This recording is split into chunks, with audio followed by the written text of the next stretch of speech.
All right, let's get into it. Info is dead in 2026, or at least as we know it. So in today's video, what I'm going to do is I'm going to give you my 3 big bets for 2026. Now, I want to start off by saying I was just looking at the data for January 2026 on WAP, and we were up, I believe, 35%, a massive record-breaking month from the month prior. So I guess I want to start off by saying, of course, info isn't dead, even though I don't really like even calling this industry like the info industry, because I don't think that is technically what we do. But info, coaching, consulting, knowledge business, you know what I mean. I feel like we really need to decide on a better name for this industry. But for the purpose of today's video, I will refer to it as the info industry. And yeah, look, I can tell you, of course, info industry is not dead. I mean, look, it is dead if you decide to be dogmatic, and we'll get into that in just a second, and you decide to run your info business like it's 2018 or 2021, 2 group coaching calls a week and a course. Like, yeah, you know, please get a little bit more original. And by the way, I hope you understand I say all of this with love, because I've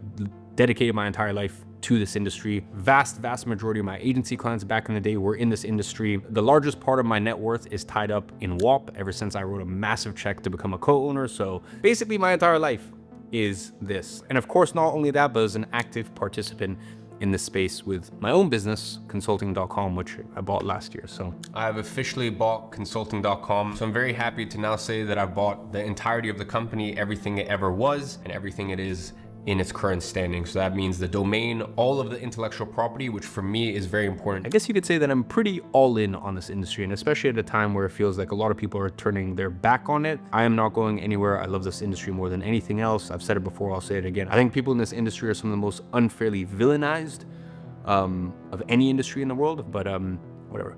I don't want to sound like a broken record. Let's get to today's topic, which is my predictions. As I said, I think I see more data regarding this industry than anyone else on earth, all the way from our top merchants on WAP who are processing, you know, $5-10 million a month, all the way to beginners in this industry. And between WAP and consulting.com, I see the full spectrum. I see what's working, what's not working. I see people trying specific things, and then the back end numbers of what happened on the other side of it. And yeah, I hope you understand I'm very much vested in your success in this industry. So that is why I wanted to share why I believe the traditional, as we know it, info industry is dead in 2026, and the bets that I'm placing as one of the largest active participants in this industry. So first things first, I said it in 2025, I executed on a lot of it, and my thesis on it does not change for 2026, which is you are in the business of transformation, not information, and you should never be dogmatic.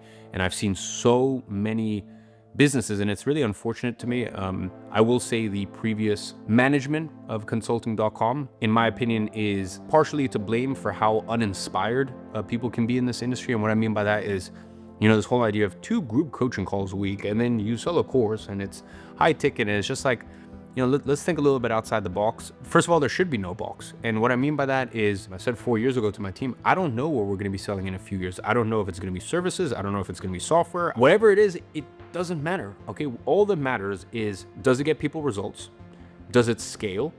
And do we get adequately financially compensated for it? Honestly, I don't care what we sell as long as it fits in those parameters. And, you know, I know people will like to use the term, oh, course seller, final boss. But if we're simply looking at the facts, our sort of general mass market offering, which is monetized, we open it up 3 times a year, 2 to 3 times a year. 80% of it is software. So some of it is software or mini tools that we've developed internally. Some we pay licensing for. I mean, one specific company, we paid $750,000 a year to pay for the amount of seats that we need to pay for in order to accommodate the amount of monetized clients that we bring in per year. One of the softwares in there, I actually just bought out the owner entirely because I didn't want to pay the licensing fee. Some of them, I wouldn't really call them softwares per se. I'd call them tools. And for the first time ever, we've added a services component. So at a $2,000 price point, we're selling software, a little bit of services, and then video content and course material, really just to supplement and guide people through the entire thing. So yeah, the reason I say all of that is, don't box yourself in. Like, whatever it is that you do, whatever industry you're in, and I also want to make it clear, take this bet and take this lesson, but also understand that these things take some time. You know, it took us years to develop an internal dev team. It took us years to have the resources to be able to spend $750,000 a year, for example, licensing a specific software. It took us many years to be able to, just think outside the box and really not box ourselves in, quite frankly, to simply, a course and coaching. So that is a big bet. I actually made it for the first time we implemented software, sort of as the main meat and bones of our offer in 2024. We've played around with it in many different formats and variations since then. So yeah, that was a big bet that I took at the end of sort of mid to end of 2024. It panned out definitely in 2025, and I believe in it even further in 2026, which is, you know, your bog standard course coaching program. I don't think is a wise way to go in 2026 unless you're going for a high touch point consultant coaching vibe. And what I mean by that is the main deliverable is basically you, right? And if the main deliverable is you, people will pay for that. Not super scalable. You know, you're not going to do, for example, in our case, like we do, you know, multiple times a year, 8-figure week, but you'll still have a very healthy 40 to, you know, potentially even up to $200,000 a month business. You know, kind of harder to scale past 200K a month if you're doing this sort of like high touch point, unscalable coaching, consulting kind of offering. So that's my, I guess, big bet for 2026, which is really more a continuation of a big bet, which is, you know, the value, perceived value of information is diminishing as time goes on, and you have to adapt to that, and you have to integrate either services, software, anything else that you can think of. You know, for the first time ever, we've launched a mid-ticket product, which I was sort of opposed to for a long time, but we've made it so good. And one of the things that comes with it is, once again, a services component where you get a dedicated operator from my own team, which basically helps you with your next launch. And once again, I implore you to look at it and find a way to make the unit economics work. Because when you can think outside the box, when you can find ways to make the economics of it work, really, I think that's one of the biggest competitive advantages that you can have long-term. Now, talking about long-term, that brings us to the second bet, and that is having a physical space. Now, one of the things I love the most is when people come to our WAP offices, our headquarters in New York. I think it's just when you see people face to face, it's incredible. And last time I was in New York, I was checking our 5th floor expansion. It's insane. To be honest, we're still yet to fill it out properly. But what I haven't had is a physical space for consulting.com. And what I haven't had is, yeah, just somewhere where I can interact with our clients on a more intimate basis. I can have clients coming in and out. Our clients that are succeeding, I can bring them into office, like just those physical touch points. And we started doing this with Quantum, which are sort of our high-end enterprise clients. You know, think about the info knowledge businesses doing anywhere from 50K, sort of on the lower end, all the way up to, you know, our top people in there are doing like $5 million a month. We started doing these crazy masterminds in the most beautiful locations in the world. And we do those 2 or 3 times a year. I mean, they make absolutely no sense financially. They cost me like $250,000 to $400,000 all in, depending on where we are in the world. But I just think in a world where everything becomes more and more disconnected and online and all that sort of stuff, people crave that offline connection, and the more you can create it, the better. So literally earlier today, I made a offer on an office here in Dubai in the financial district. I actually think this is the nicest location in all of Dubai. Yeah, on the smaller side for us, only 1,500 square feet. We're not gonna have that many people in there at once. It's just a good space to have clients come in and out.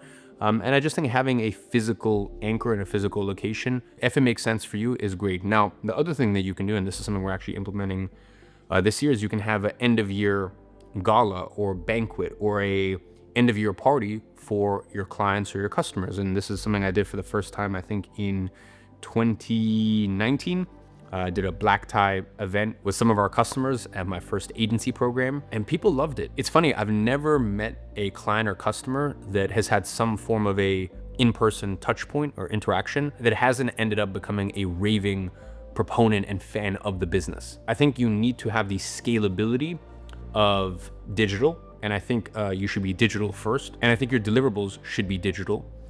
But I think as much as you can and as much as it makes sense to create some sort of offline containers. So as I said, whether that's a end of year party for your customers or your clients, whether that's having a physical office space. It's funny, the office space we ended up taking it's just like the location is just, it's so good. It just couldn't get any better. So as I said, it's not massive. It's only about 1,500 square feet. The other office, it wasn't really an office, it was actually like a headquarters more than anything, a campus more than anything, that I made an offer on, I guess more of a lowball offer, and where we couldn't come to an agreement.